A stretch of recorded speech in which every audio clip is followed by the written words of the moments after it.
хайр дӯстони азиз, салом ба ҳама. Дирӯз бемуболиға яке аз рӯзҳои пуршӯру пуртаҳаввул дар дунёи футбол буд. Трансферҳое ки ҳафтаҳо мунтазирашон будем ниҳоят расман тасдиқ шуданд. Вале чизи ҷолибтар ин аст ки хабарҳое баромаданд ки то ҳол касе бовар намекунад ки воқеӣ бошад. Ҷиддӣ мегӯям, ҳис мешавад ки касе гӯё дар фифа бозӣ мекунад ва ин гуна хабарҳоро мебарорад. Ва боз бозӣ буд, бозие ки шояд аллакай имрӯз таърихӣ номида мешавад. ҳоло ҳамашро таҳлил мекунем аз трансферҳои такондиҳанда то он бозие ки ба ёдҳо хоҳад монд. Аз шумо мисервақта лайк ва дар канал обуна шудан аз он бошад ҳар рӯз видеои нав баровардан. Акнун дар ягон ҷо баъз уршнед, мо бошем сар мекунем. Дӯстон, тамошои бозиҳои футболро ва ҳамчунин намуди дигар варзишҳоро бо сарпарасти видеои мо ширкати 1x ҷолибтар гардонед, зеро ширкат чандин сари сол мешавад ки кору фаъолият дорад ва беҳтарин шароитҳоро фароҳам меорад. Танҳо дар мо ва танҳо барои шумо мо промо тайёр кардем бо номи AMG 0777 ки нафароне ки то ҳол регистратсия накарданд метавонанд дар аввалин пардохти худ то ҳаҷми 8000 сомонӣ бонус ба даст оранд. ссилкаи зарурӣ дар комментарияи ин видео. Имкониятро аз даст надиҳед. Лионел Месси то ҳол дар майдонҳои MLS ҳукмронӣ мекунад ва инро на танҳо бо боварӣ, балки бо устувории таҳшатовар анҷом медиҳад.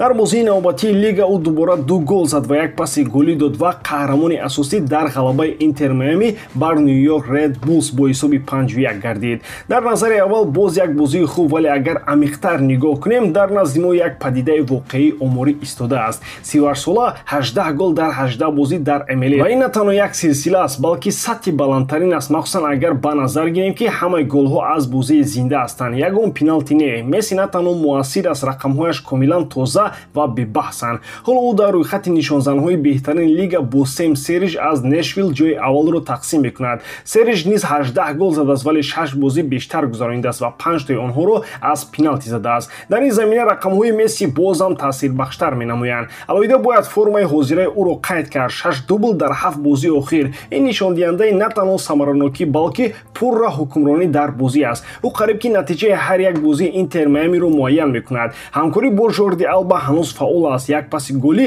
дар ҳамин бозӣ низ ба Алба рост омад, собиқ ҳамдасташ аз Барселона. Аммо шояд муҳимтарин рақам пеш гузаштани Криштиану Роналду аз рӯи шумораи голҳои бидуни пеналти бошад. ҳоло Месси 764 гол дорад ки ҳамаашон аз бозӣ зада шудаанд, дар ҳоле ки Роналду 763. Бозингари аргентиниро боз як бор рекордшикан эълон кардан мумкин аст бо услуби худ, бо голҳо аз бозии тоза, на аз ҷаримаҳо. Дар маҷмӯъ Месси 874 гол задааст дар 1114 бозӣ. Роналду бошад 938 гол дар 1281 бозӣ. Ва ҳан дар заминаи ин рақамҳо як чиз рӯшантар мешавад. синни сол танҳо як рақам аст, зеро Месси 38 сола дар MLS чунин сатҳе нишон медиҳад ки ҳатто футболбозони 2 баробар ҷавон наметавонанд ба он бирасанд.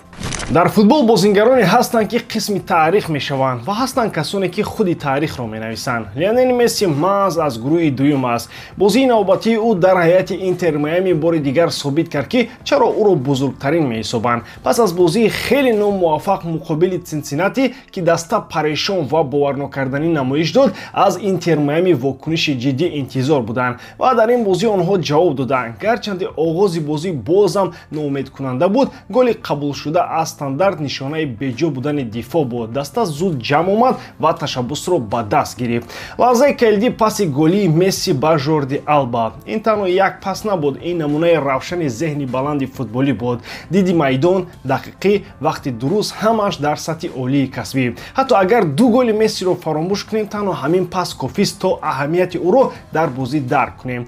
айни ҳол дар ҳисоби Месси 12 гол дар 7 бозӣ аст. Дар 68 дубл, танҳо бозии муқобили Цинциннати бедубл гузашт. ин нишондиҳанда аст ки на танҳо мухлисон, балки таҳлилгарон низ бояд ба он таваҷҷӯҳ кунанд. ин бозӣ посухи хубе ба танқидҳо буд. Пас аз бозии гузашта Интер Майами характери ҳақиқии худро нишон дод ва Месси бори дигар исбот кард ки ҳатто дар синни 38 солагӣ ҳам бозингарест ки метавонад натиҷаи бозиро тағйир диҳад.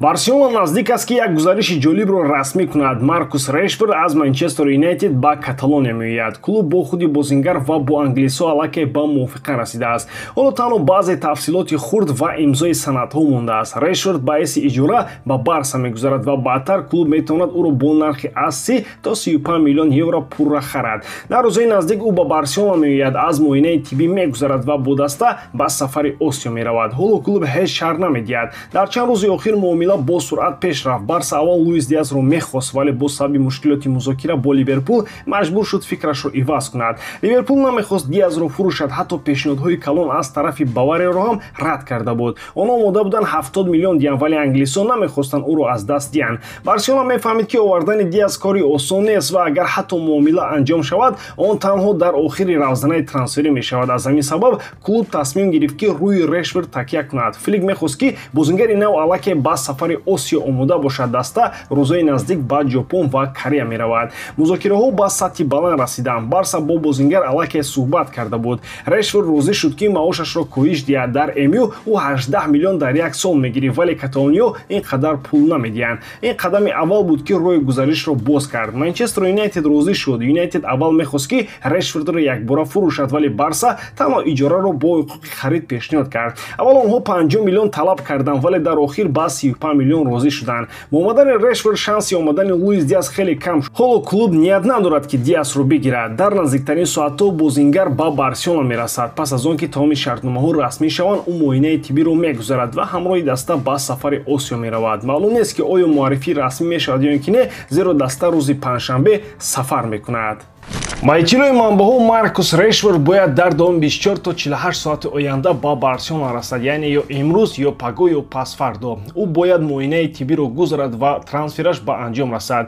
Ин гузариш метавонад таъсири калон ба хати ҳамлаи Барселона дар мавсими оянда расонад. Бо омадани Рэшфорд метавон гуфт ки хати ҳамлаи Барса тақрибан пурра шудааст. Дар даста аллакай Роберт Левандовски ҳаст ва инчунин Ферран Торес, ки гарчанде аз тарафи баъзе мухлисон каме нодида гирифта мешавад, аммо мавсими гузаштааш хеле хуб гузашт. 19 гол, аксараш аз скамейка зада шуданд. Ин нишон медиҳад ки ӯ бозингари муассир аст ва дар ротатсия нақши муҳим дорад. Агар ба ин бозингарон боз Ламин Ямал, Рафиня, Рони Барҷеги ва боз чанд нафар аз академияи Ла Масия илова шаванд, метавон гуфт ки даста дар хати ҳамла кофӣ қувват дорад.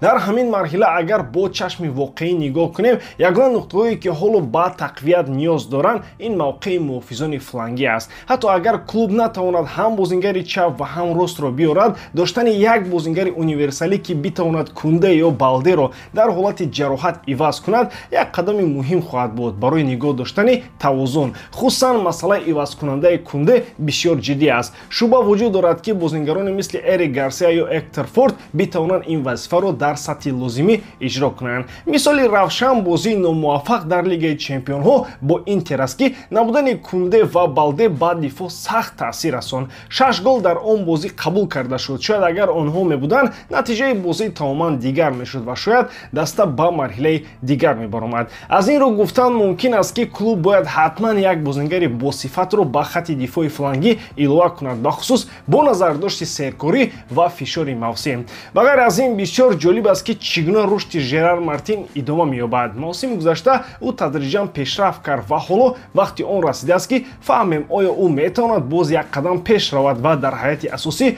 ҷой бигирад ё ин ки не. Барселона зуд ва дуруст амал кард вақте фаҳмиданд ки овардани Луис Диаз кори душвор аст. зуд ба варианти дигар гузаштанд. Рэшфорд маошашро кам кард ва ба клуб омад. иҷора бо ҳуқуқи харид барои Барса беҳтарин роҳ аст. барои худи Рэшфорд бошад, ин як шанси нав аст то дар дастаи калон бо мураббии нав ва дар муҳити дигар карьерашро дубора зинда кунад. хабарҳо дар бораи эҳтимоли гузариши Родриго аз Реал Мадрид ба рақиби асосии Барселона бештар ба мавзӯи як маҳзакаи футболӣ монанданд, на ба як муомилаи воқеӣ. вале бо вуҷуди инчунин маълумот пайдо шудааст. ба навиштаи Уол, каталониё воқеан ба вингери бразилӣ таваҷҷӯҳ доранд, ҳатто бо намояндагони ӯ алоқа гирифтанд ва фаҳмонданд агар Родриго қарор гирад ки меравад, онҳо омодаанд музокиротро оғоз кунанд. аммо биёед аз аввал сар кунем. бале, Родриго дар вақтҳои охир дар ҳайати асосии Реал ҷои доимӣ надорад. дар ҷоми ҷоҳони клубҳо ӯ танҳо дар бозии муқобили Ал-Ҳилол аз дақиқаҳои аввал бозӣ кард, дар боқимонда аз скамейка мебаромад ва аён аст ки бо омадани бозингарони нав рақобат дар хати ҳамла дар Реал хеле сахт шудааст. Винисиус, Браҳим Диаз, Арда Гулер, Гонсало Гарсия, Мбаппе ва ҳам Эндрик дар чунин ҳайат ҳатто бозингаре ки 100 миллион арзиш дорад метавонад дар скамейка бимонад. аммо акнун биёед аз диди дигар ба ин масъала нигоҳ кунем аз ҷониби Барселона. Ин дастае ки ҳоло мехоҳад Маркус Рэшфордро ба таври иҷораи ройгон бигирад ва ҳатто ҳанӯз имкони сабти ӯро надорад. Ин ҳамон клубест ки аз пардохти 62 миллион барои Нико даст кашид ва натавонист Луис Диазро бо нархи 80 миллион бигирад. Ва ҳоло диққат, хабар пайдо мешавад ки гӯё онҳо омодаанд ба музокирот барои Родриго дароянд ки нархи ӯ на камтар аз 100 миллион евро хоҳад буд. Ин на танҳо аҷиб аст, ин як намунаи классикии овозаҳои тобистонаи Каталония аст. Шояд вақте ки ягон бозингар дар бозори трансферӣ пайдо мешавад ё дар ҳайати асосӣ нест, хабарнигорон зуд ба ӯ тамғаи Барса мечаспонанд. Вале агар аз ҷиҳати молиявӣ нигоҳ кунем, гузариши Родриго ба Камп Ноу ҳоло таоман ба воқеият намепайвандад. Ба ғайр аз ин, Барса фалсафаи дигар дорад, такя ба худиҳо ба маҳсулоти Ла-Масия. Дар даста бозингароне ҳастанд мисли Ламин Ямал, Рафиня, Рони Барҷеги ва ҳамон Ферран Торрес. Бо чунин ҳаят барои даста муҳимтар аст ки тавозун нигоҳ дошта шавад, на он ки душмани деринашро бо нархи азим бихарад. Аз инро аз нуқтаи назари футболӣ, бале, Родриго метавонад дар бораи рафтан фикр кунад. Рақобат дар Реал сахт шуда истодааст ва нақши ӯ кам мешавад, вале гузаштан ба Барселона ин аллакай аз ҷинси афсонаҳои футболист ва агар рост бигӯем, ҳатто каме хандаовар. Эҳтимол мо бо як пуфаки иттилоотӣ рӯбарӯ ҳастем, як хабари баланду пуровоза ки дар амал ҳеҷ асосе надорад, вале садояш хеле ҷаззоб аст, махсусан барои сарлавҳаҳо. Родриго Реалро хиёнат кард ва ба рақиби асосӣ гузашт. Ростӣ як кринжи футболӣ дараҷаи олӣ. ба ҳамин тамом бори дорам ки эҷодкории ман ба шумо писанд меояд. Лайк, комментария ва дар канал обуна шуданро аз ёд набароред. Бо шумо мисли ҳар вақта Муҳаммад Гайруф. Хайр бародарон, дар паноҳи Аллоҳ.